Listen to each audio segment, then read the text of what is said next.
What if a nation erased from the map still managed to build its own tanks and fight with them anyway? Poland's tank history is not the story of endless factories or global exports. It is a story of urgency, improvisation, occupation, and stubborn survival. From fragile interwar designs built under political pressure to Cold War machines produced under Soviet influence, every Polish tank reflects the country has struggled to defend its sovereignty in the most turbulent century in European history. The interwar dream. Poland builds its own armor after regaining independence in 1918. Poland faced a dangerous reality. Hostile borders on nearly every side.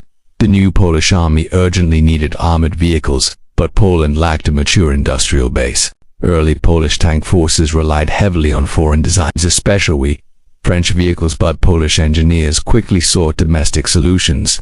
The Renault FT, although French, became the foundation of Polish armored doctrine.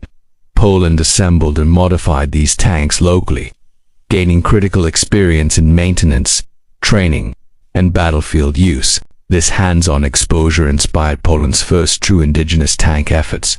The most notable early Polish design was the 7TP-72 Polish tank. Entering service in the mid-1930s, the 7TP was one of the most advanced light tanks in Europe at the time. It featured a diesel engine rare for tanks of that era and was armed with a 37mm Bofors gun capable of destroying German Panzer I and II tanks. Technologically, the 7TP outclassed many early German tanks, but Poland lacked the numbers to make a strategic difference. Poland also developed experimental and limited production designs such as the 10TP, a fast convertible tank inspired by Christie suspension systems, and the 14TP intended as a more powerful successor. Unfortunately, these projects were cut short by the outbreak of World War II. Baptism by fire, World War II, and destruction in September 1939. Polish tanks fought bravely against the German invasion.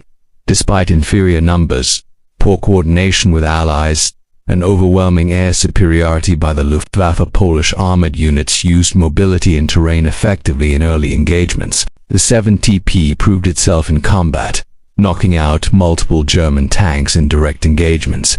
However, Poland's armored forces were scattered, understrength, and often forced to fight defensively. Within weeks, Poland was crushed between Nazi Germany and the Soviet Union. Polish tank production ended abruptly.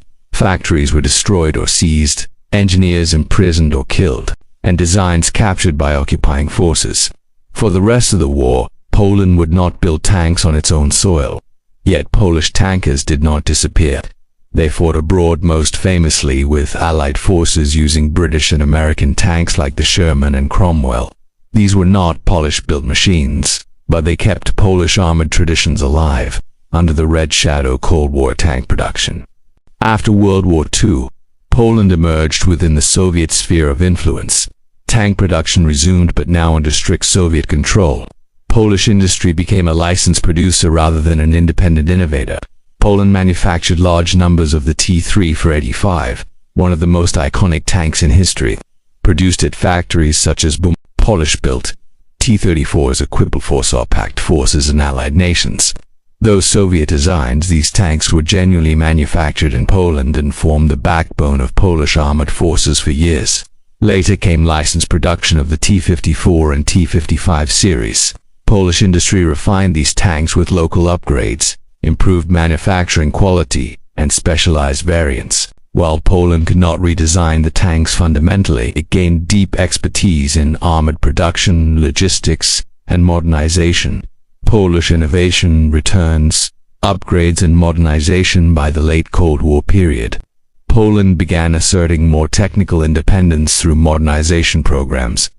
The T-55A Merida upgrade package introduced improved fire control, armor enhancements, and better night fighting capabilities tailored specifically to Polish requirements. After the fall of communism, Poland faced the challenge of transitioning from Soviet-era armor to NATO standards. Instead of designing a tank from scratch, Poland chose a practical approach, modernizing existing platforms. This led to the PT-91 Twardy, the most famous Polish tank ever made. Based on the T-72 chassis, the PT-91 incorporated Polish-developed explosive reactive armor (ERAWA), improved fire control systems, enhanced mobility, and modernized electronics. Unlike earlier Cold War tanks, the PT-91 represented genuine Polish engineering independence. The PT-91 was not just for domestic use, it was exported, most notably to Malaysia. This marked Poland's return as a recognized armored vehicle manufacturer on the global stage. The end of an era-and-day legacy. While Poland has since shifted toward Western-designed tanks such as the Leopard 2 and Abrams, indigenous tank production has effectively ended. Modern Polish armored strategy now focuses on integration, upgrades, and industrial support rather than entirely new tank designs. Still, the legacy remains powerful. Every Polish tank, whether the nimble 70P, the mass-produced T-34-85, or the modernized PT-91, tells a story of resilience. Poland built tanks when it could, adapted when it had to, and fought even when the odds were overwhelming. In a century defined by invasion and occupation, Poland's tanks were never just machines of steel. They were declarations of existence, proof that even when erased from maps, a nation could still fight, design, and endure.